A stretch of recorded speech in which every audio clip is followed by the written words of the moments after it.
1 Coríntios capítulo 11, versos 18 e 19.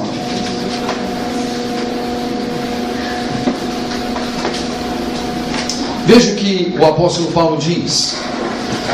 Em primeiro lugar, ouço que quando vocês se reúnem como igreja, há divisões entre vocês. E até certo ponto eu creio, pois é necessário que haja divergências entre vocês para que sejam conhecidos quais dentre vocês são aprovados. Vou repetir a leitura. Em primeiro lugar, ouço que quando vocês se reúnem como igreja, há divisões entre vocês. E até certo ponto eu creio, pois é necessário que haja divergências entre vocês para que sejam conhecidos quais dentre vocês são aprovados. Meus irmãos, o apóstolo Paulo não está levantando nenhuma novidade aqui. Se você conhece um pouquinho o conteúdo da primeira carta aos Coríntios, você sabe que lá no capítulo 3 ele já abordou esse tema. Quando a igreja de Corinto ela estava um tanto quanto dividida sob quatro bandeiras. Apolo, Cristo, Cefas, Paulo. 4 nomes que encabeçavam 4 grupos dentro daquela comunidade cristã primitiva. Portanto, a igreja de Corinto era uma igreja que estava experimentando divisões. E a essa altura da carta já não é uma novidade. E por que não é uma novidade? Pelo assunto que já lhes expus aqui. No capítulo 3, o apóstolo Paulo já aborda esse tipo de problema naquela comunidade. E é bem interessante, meus irmãos, porque assim, nós podemos estabelecer níveis ou graus de divisões. Mas a palavra que o apóstolo Paulo utiliza aqui é a palavra que é, no nosso contexto, usada para cisma. Um cisma é um rompimento que há no contexto da igreja. Movimento cismático é aquele movimento que é capaz de partir a igreja ao meio e de dividir a igreja. E a divisão, obviamente, ela sempre vem por conta de ideias que se estabelecem, pessoas que abraçam determinadas ideias e que se contrapõem a outras pessoas com outras ideias. Então, o movimento cismático é sempre um movimento divisionista, onde a igreja ela acaba sofrendo no meio dela, no contexto dela, uma divisão. Paulo está dizendo que havia chegado a ele a informação de que quando a igreja estava reunida, havia divisões. Veja, meus irmãos, aqui há um ponto muito importante que a gente deve considerar. Porque Paulo não está dizendo que a igreja estava dividida, mas todo mundo estava junto. Não é isso. Eu quero que você perceba a leitura. Em primeiro lugar, eu ouço que quando vocês se reúnem como igreja, há divisões. Quando vocês se reúnem, há divisões. Qual é a ideia do texto aqui? Que as pessoas estavam de fato separadas umas das outras. Elas haviam estabelecido seus núcleos, os seus grupos, e estavam ali inseridos. E cada qual, obviamente, tentando, numa perspectiva humana, demonstrar a aprovação divina para um método ou para a metodologia que aquele dado grupo possuía. Que é sempre assim. Quando há um cisma, quando há um problema no âmbito da igreja, o que é que acontece? Há sempre aquela tentativa de que a gente precisa provar para o outro que Deus está com a gente. A gente precisa sempre provar para o outro que Deus está com a gente. E se Deus está com a gente, o outro vai sofrer algum tipo de punição, alguma punição, porque ele não faz parte do meu grupo. Só que isso não é um assunto novo dentro da esfera do Evangelho. Você vai lembrar que lá, nos dias do Senhor Jesus Cristo, isso aconteceu também. Havia um homem que estava realizando milagres, mas ele não pertencia ao grupo. Aí um dos 12 lá disse: Senhor, o Senhor quer que a gente vá lá ou rogue a Deus para fazer chover fogo do céu para consumir esse moço? Aí Jesus diz assim: olha, quem comigo não ajunta, espalha. Ou seja, já havia alguma coisa parecida mesmo lá nos dias do Senhor Jesus entre eles, entre os 12. Havia alguma coisa, algum pensamento cismático já entre eles. E por que eu estou insistindo aqui na questão do pensamento cismático? Porque essa é a palavra, quando ele diz, em primeiro lugar, ouço que quando vocês se reúnem como igreja, há cismas, há divisões, a igreja estava esfacelada. A igreja estava esfacelada. E uma vez que a igreja estava esfacelada, e o contexto da carta aqui agora é o da ceia do Senhor, o que Paulo está dizendo? Olha, de fato não tem nenhuma relevância às reuniões de vocês. Porque só há uma razão para a celebração da ceia do Senhor. E qual é? A unidade do corpo e o vínculo com o cabeça, que é o Senhor Jesus Cristo. Mas a igreja estava quebrada, a igreja estava esfacelada, a igreja estava dividida em cima de conceitos que passam por Paulo, Pedro, Apolo, Cristo. Agora, o que é interessante é que alguém pode dizer, mas espera aí, havia discordância entre eles? Não havia. Havia talvez um ou outro ponto que pudesse haver discordância com relação à entrada dos gentios no contexto da igreja, mas Deus resolveu tratar isso com Pedro, quando Pedro vai visitar Cornélio, e Deus mostra claramente para Pedro algumas coisas. Então o problema ele é atenuado no contexto da igreja primitiva, mas aparentemente não há nenhum cisma, nenhuma dificuldade entre os apóstolos, ou entre aqueles que trabalhavam junto aos apóstolos, como era o caso de Apolo. Mas o fato é que a igreja de Corinto está dividida. E Paulo segue dizendo o seguinte, e até certo ponto eu creio, por tudo que eu já lhes disse lá no capítulo 3, por tudo que eu já escrevi no capítulo 3, eu creio que de fato isso está acontecendo. Há cisma entre vocês, há divisão entre vocês. Agora, o que é importante ressaltar aqui é o que Paulo diz na sequência, ou o que Paulo diz em seguida. Porque veja o que ele diz: é necessário que haja divergências entre vocês. E algumas Bíblias trazem, é necessário que haja divisões entre vocês, para que sejam conhecidos quais dentre vocês são aprovados. Paulo está dizendo, olha, é importante, é necessário que ocorra esse tipo de coisa na igreja. Agora, deixa eu dizer uma coisa para vocês. Se a sua Bíblia, as traduções mais antigas trazem para aquilo que a NVI traz como divergências, as traduções mais antigas trazem como sendo também divisões. Algumas Bíblias trazem divisões. Ele diz, é necessário que haja divisões entre vocês. Agora, deixa eu dizer uma coisa. A palavra que aparece aqui não é a mesma que aparece no verso anterior. Ok? As traduções mais antigas traduzem da mesma maneira, como divisões. A NVI, que é a versão que a gente está usando aqui para o culto público, ela faz diferença entre divisões e divergências. Mas, deixa eu dizer para você, sabe o que Paulo está dizendo? A palavra divergência ou divisões aqui no verso 19 é a palavra heresia. No grego é hereses. Olha o que Paulo está dizendo. É necessário que haja heresias entre vocês, para que sejam conhecidos quais dentre vocês são aprovados.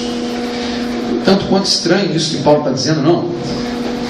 Porque veja só, a gente está no contexto da igreja para salvaguardar a fé e preservá-la de todo erro, de toda mentira, de toda corrupção. Mas aí Paulo vem agora e diz assim, olha, é necessário, quer dizer, é necessário que esse tipo de coisa aconteça. Que tipo de coisa? Que haja heresias entre vocês. É necessário que haja heresias entre vocês. Não parece um negócio assim do tipo, vamos suscitar heresias no contexto da igreja, para que a igreja conviva no ambiente da heresia? Só que não é isso que Paulo está dizendo. Mas o fato é que ele diz aqui que é necessário que haja heresias. Claro que há consequências graves para aqueles que suscitam heresias no contexto da igreja, mas elas são necessárias. Sabe para quê? Para que os aprovados sejam revelados, para aqueles que amam o Senhor sejam de fato revelados. O texto diz, é necessário que haja divergências entre vocês, para que sejam conhecidos quais dentre vocês são aprovados. Por quê?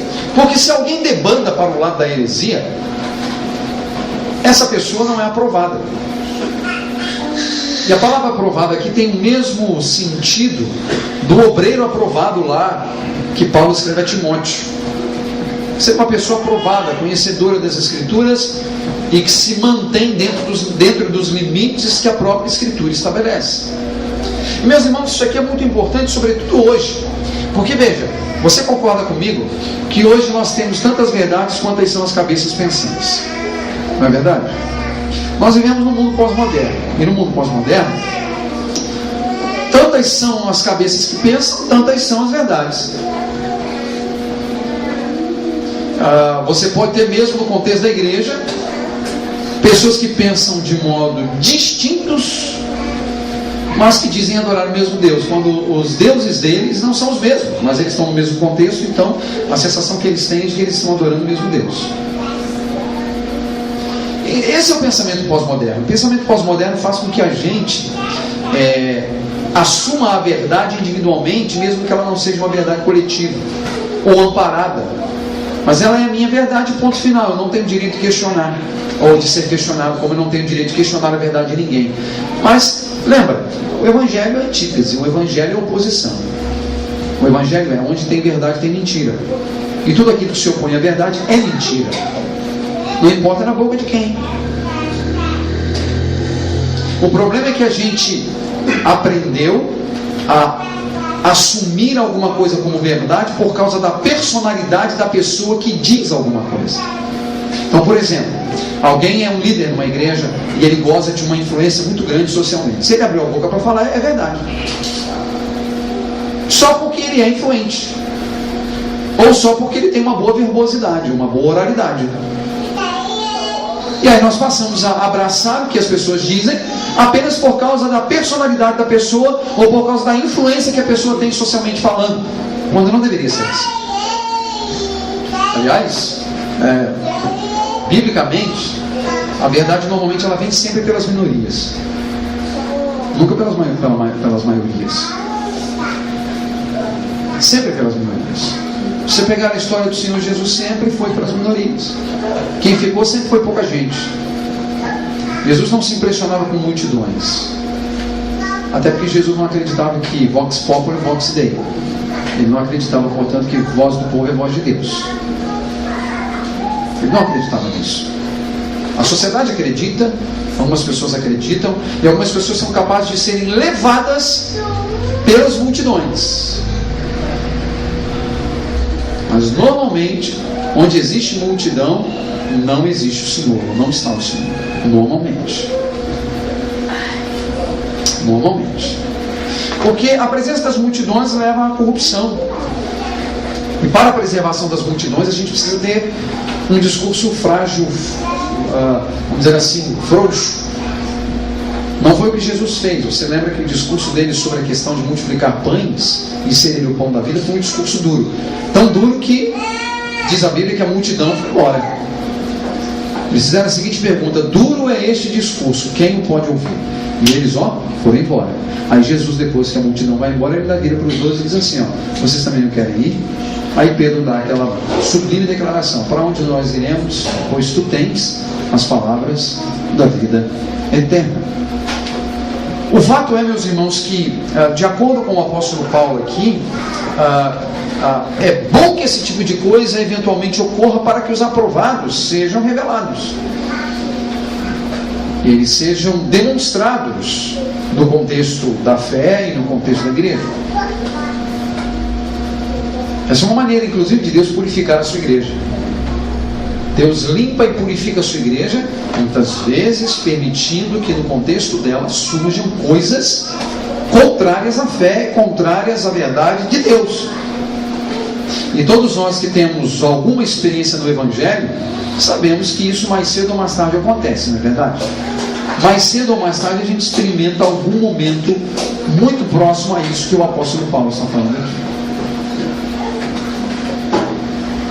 Agora lembre, a ceia do Senhor, ela é celebrada em um contexto de algum juízo. O texto diz, por exemplo, num outro lugar, no mesmo capítulo, ele diz que todo aquele que comer o pão ou beber o cálice do Senhor indignamente será culpado de pecar contra o corpo e o sangue do Senhor. Portanto, há um elemento de juízo envolvendo a celebração da ceia do Senhor, de imputação de culpa. O que o texto quer dizer? É que aqueles que defendem a bandeira da heresia no contexto da igreja vão ser feridos mais cedo ou mais tarde. Veja, eu não estou olhando a heresia do ponto de vista humano, eu estou olhando a heresia do ponto de vista de Deus. Ele é quem vai julgar a heresia, entende? Ele é quem olhará e ele vai punir. Todos aqueles que suscitam no contexto das comunidades locais qualquer ensinamento que é a perversão do Evangelho vai sofrer as sanções de sua culpa diante do Senhor. Talvez por isso o Senhor Jesus Cristo mesmo disse: não queirais muitos de vós ser mestres. E me parece que isso é o que mais ocorre hoje. Você já viu aquela pessoa que acha que tem que ter resposta para tudo? Já viu? Alguém lhe faz uma pergunta, ele senta, coloca a mão assim, cruza as pernas e dá a resposta como se fosse um filósofo. E às vezes está falando, abrindo a boca, vai falar um monte de asneira. Está querendo ser mestre. Vai pagar por isso. Vai pagar por isso. Vai. Vai pagar por falar de uma coisa que não sabe. E por ensinar ou desencaminhar pessoas na fé. Isso que o Senhor Jesus Cristo disse isso. Não queirais muitos de vós ser mestres. Então a gente pega quando a gente também quer ter resposta para tudo. A gente não pode sair por baixo, né? A nossa arrogância tem que ser aflorada num debate teológico também. Nosso pecado, nossa maldade, nossa miséria. Então a gente tem que tomar cuidado. Porque nessa da gente querer ter resposta para tudo, a gente cai no buraco da heresia. No buraco da heresia. Ceia do Senhor, portanto, meus irmãos, é um ambiente, ou é um momento em que a comunidade cristã local deve refletir sobre a verdade e sobre a manutenção da verdade no seu contexto, para que a glória, o louvor, a honra pertençam exclusivamente a Deus.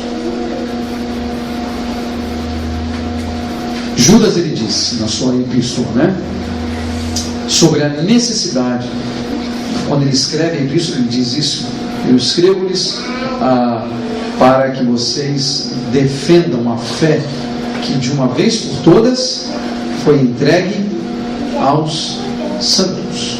Está lá na epístola aos Judas, na epístola antes do Apocalipse, verso 3. Ele diz isso claramente: para a defesa da fé, para a preservação da fé, que é a tarefa da igreja. Diz a Bíblia que a igreja, as comunidades locais, ou a manifestação visível da igreja, é baluarte da verdade. Quem tem a verdade nas mãos é a igreja. E essa igreja que deve preservar a verdade. Como corpo visível de Cristo, como expressão local da igreja de Cristo, nós temos o dever de preservar a verdade em nosso meio e a defender a fé que de uma vez por todas foi entregue aos santos. Para quê? Para que glória, honra e louvor sejam dados a Deus. Vamos pensar nisso, meus irmãos. Ceia do Senhor é ambiente de preservação de verdade, ou da verdade. Quando nós a celebramos, nós estamos levantando o baluarte da verdade, Cristo, o próprio Evangelho, o Senhor Jesus que deu-se a si mesmo naquela cruz para a remissão dos nossos pecados. Que Deus nos ajude, meus irmãos, e Ele mesmo nos abençoe nesta hora.